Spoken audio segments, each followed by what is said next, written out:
Welcome back to the channel, and today we're going to go over the 20 best knives released in 2023. I will link whatever is available down in the description. Of course, some of these won't be available because they're the very best knives of 2023. If you have any questions about any of them in particular, feel free to ask me down below and I'll do my best to answer you. Let's get started. First up is probably the best knife that dropped this year, and that is the Divo Knives Fireball. Come on now, people. Nah, that's just a joke, but yeah, cannot wait for these to drop. If anybody doesn't know, this is my own design that I collaborated with Divo Knives with, and when we have more information about it, I will keep y'all posted. While we're talking about Divo, we'll go with the Divo Knives Buzz. Divo has been absolutely killing it, and that's why I partnered up with them. Not to mention, they are both very nice guys. The Buzz is an outstanding knife with a nice deep hollow grind on it, nice blade shape for just about everything, contoured scales, slices excellent, well-placed jimping, super smooth, and I'm not even a front flipper fan, but this roll around is always easy to do. Super fidgety. I think it looks nice. And a reverse bolt wire pocket clip. Yeah, outstanding knife. Number 2, we had the Knives Ziffius. And this is probably one of the best button locks I have in my collection. This even rivals the ProTech Malibu. It's just a very snappy button lock, and it's very just crisp. It's not overly hard. It's super smooth. You also have the thumb studs. It's comfortable, and this was the first time that I know of that we saw the integral backspacer. We kind of adopted that for the Divo Fireball, and I think it's genius because whenever all these knives I test, the majority of the knives, whenever they're uncomfortable in the hand, it's usually because of the opening right here. So the way this wraps around, talk about make it a comfortable handle. And this knife has this nice scoop here. Yeah. Now, yes, I do believe Knife Co has definitely went a little crazy with their pricing. I would love to see them come back down to reality, but I'm sure as long as everybody's still buying them, they're going to keep them where they're at. And that's just the nature of the beast with supply and demand. So definitely a very, very nice knife. But that is the reason why I don't own a whole lot of knives this year, because they're pricey. So it has to be one that I really bond with. And of course, this was the first one. And yeah, a company that really stepped up this year, in my opinion, is Tuya Knives. And this is the Tuya Knives and Tuya Caladan. And I wasn't sure about this knife because it has this large forward choil area. And I thought it looked a little, I don't know, a little different. But whenever I got this knife, put it in hand, it's one of the most comfortable titanium frame locks I own. I love that blade shape. S90V steel, one of the most comfortable rounded pocket clips you're going to find. I like the jig pattern on here. There's a Caladan V2 coming out. I'm supposed to have one of those on the way, so y'all stay tuned for that. I'm super excited, and this thing is ridiculously smooth. Now, there were a few things that I wish would have been changed on this knife, and I've heard they've changed them, like the non-captive pivot.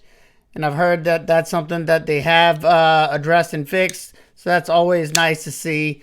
Even with that pivot issue, I absolutely love the knife. Jim's an awesome dude, and I am very happy to be able to support him. He's got some really cool designs coming up. So if you missed out on the V1 Caladan and you were really wanting one, stay tuned because V2 Caladans are dropping here very soon. Well, last year we had the WinterBlade Co Factor that kind of took the knife scene by storm, and I absolutely love it because it kind of brought that excitement and fun factor, no pun intended, to the knife hobby for me. You know, I've been in the knife game for a long time, way longer than I've been on YouTube.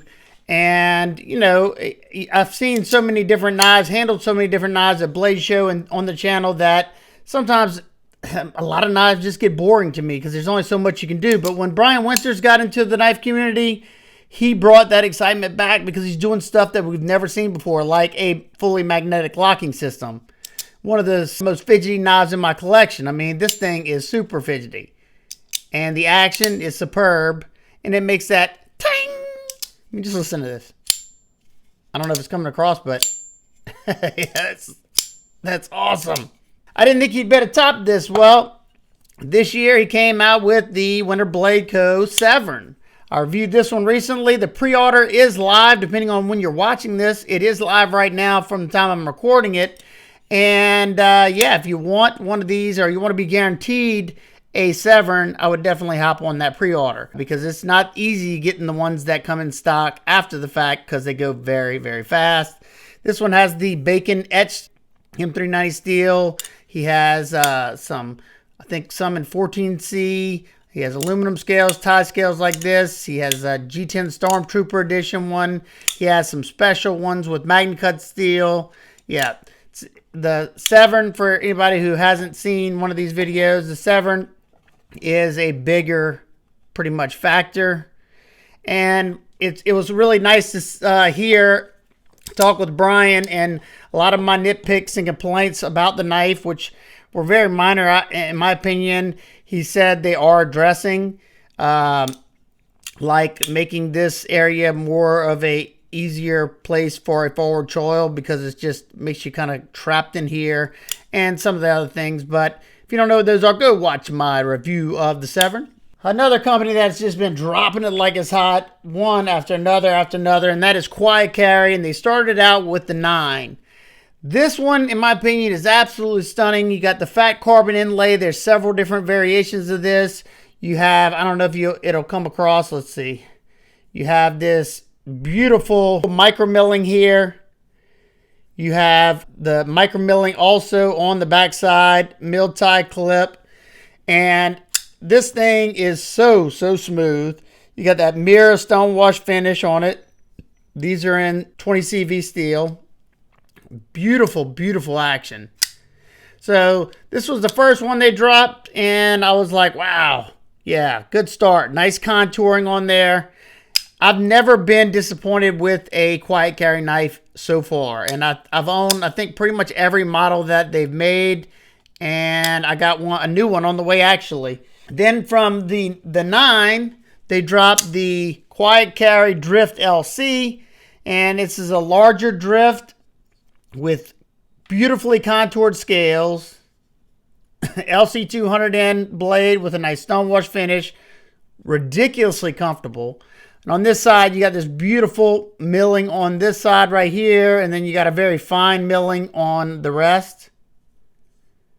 Yeah, they have several different variations. This one's in blue black G10, nice coarse texture on there. Another one just ridiculously smooth. So they've been just dropping bangers one after another, and they're not done. There's still 2 more bangers on the way. Like I said, I have one of them on the way now. Next up, we have the Ohlone Knives Goat, XL Goat, I think it is. And what surprised me about this knife is this is a Riot built knife, crossbar lock, and it went for like 200 something bucks. This thing is nice. It's broken in very nicely, and it's got such a thwack to it. When I say this crossbar lock has no play whatsoever, very tight lockup. It's riding on phosphor bronze washer, so it has that nice silky smooth action. Mine has the micarta inlay on it, micarta backspacer. You have a milled titanium pocket clip. I think the price was right on these, and it performed really, really well in my testing. I think the steel's M390. If I'm wrong and I can find it, I'll put it up here. Next up, we have the Flytanium Arcade.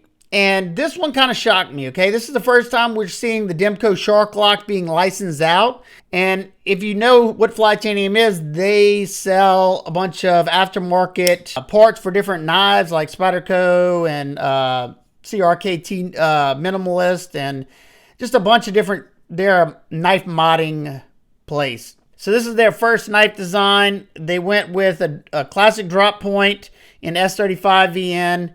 You got titanium thumb studs that are the same as the Benchmade bug out thumb studs.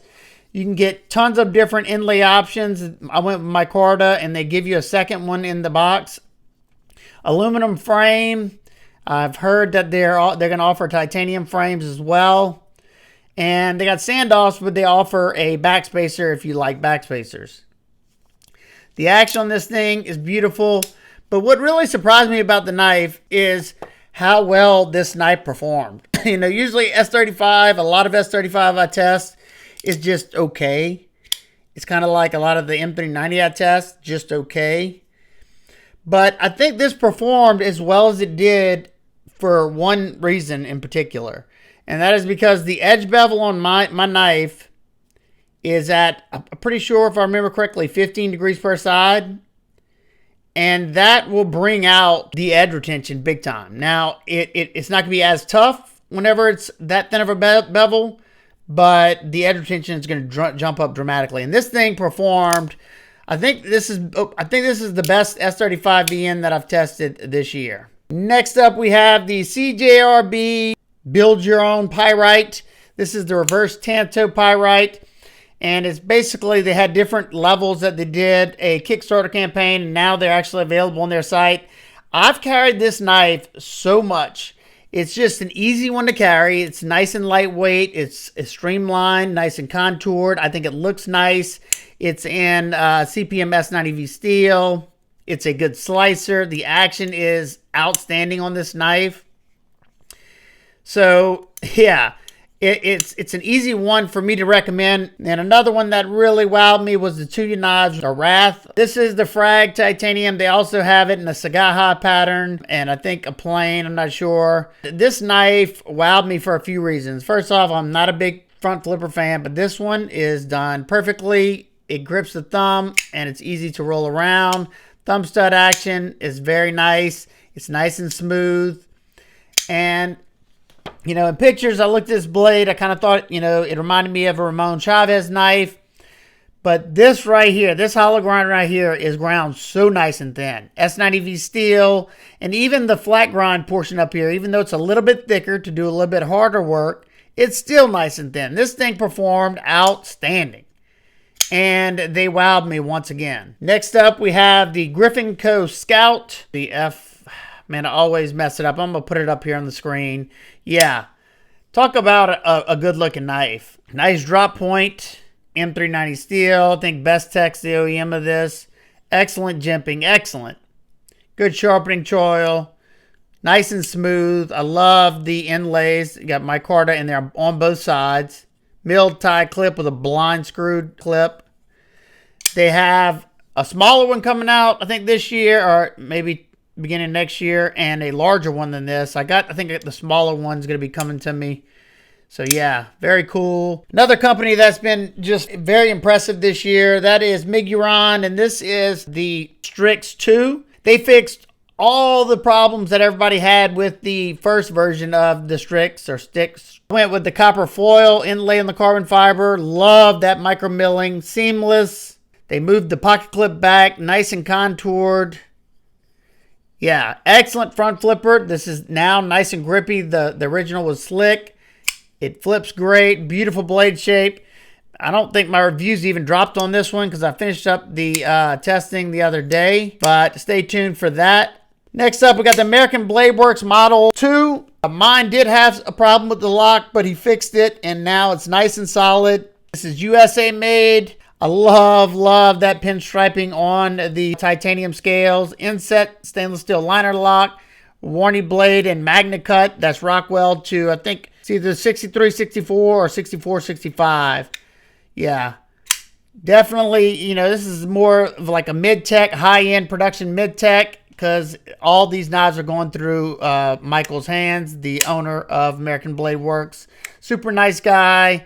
And I just think this thing's stunning. I love how snappy this action is. And it makes that thwack.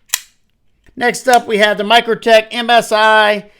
Got this at Blade Show. It's a big knife. I don't love how they hiked up the prices on these, but I have grown fond of the knife. I just finished testing on this one, so hopefully my review will be coming decently soon. I like the locking mechanism. I do wish they could fix the detent issue with the new locking system. But yeah, definitely cool knife. I got to get my hands on one of these stitches like this. I keep missing out. This one kind of took me by surprise, and that is the Knives Nefaris. Sexy clip point, 20 CV blade. This time we have the aluminum foil in the carbon fiber. Love all the micro milling. I think it's a stunning knife. Just finished the testing up on this one. You're definitely going to want to see this review. Vosteed's first premium knife was, I think, a winner. This is the Vosteed RSKAOS. They use a compression lock. They call it a top liner lock, but it's a button compression lock. Titanium frame, compound ground, M390 steel, super smooth. You also have a minimal flipper tab that works excellent. Very fidgety knife, very comfortable knife, very solid lock on mine. Company that's been hitting them out of the park left and right, and that is Kunwu, and this is the Kunwu Pulsar, a Kickstarter campaign knife. I got it this year. Nice and slicey LMX blade with a crown spine. Super smooth crossbar lock and very, very solid lock on these. Comfortable in hand, and just look at that texturing. Yeah, the price is right on these. He is giving you an excellent bang for your buck for the materials used and the quality of the knife. The knives are top notch, and he's not overcharging for them, in my opinion. I know a lot of people have asked me, check out the Padre. I'm supposed to have one on the way, so you never know. That would probably make this list as well. I'll probably try to do a ranked list at the end of the year. But coming from Jack Wolf Knives, and that is the Sharpshooter Jack. I'm pretty sure this is a Sharpshooter. I get the slip joint one and this one confused. If I got it wrong, I'll put it up here. But this was the first locking Jack Wolf model, and I thought he nailed it. Blind screwed titanium pocket clip, and this is the first one to have a pocket clip as well. You can reverse flick these rather easily, and you can also easily front flip these, and this blade makes that nice ting because it's nice and thin. Super slicer. These are an S90V steel. It's either the Sharpshooter or the Gunslinger, one of the two, something like that. Like I said, I'll put it up here. Coming from Berg Blades, and that's the Berg Blades Sweeney. This thing, I love it. You have nice and rounded scales on the side, so it's nice and comfortable. You have that top flipper and blade hole. I think these were OEM by Riot, and it shows. If it's not Riot, I'm kind of surprised. Love how he didn't just do a straight across bolster. You have a little curvature. Absolutely feel no transitions there. I went with the dark wash finish. I just thought it looked nice.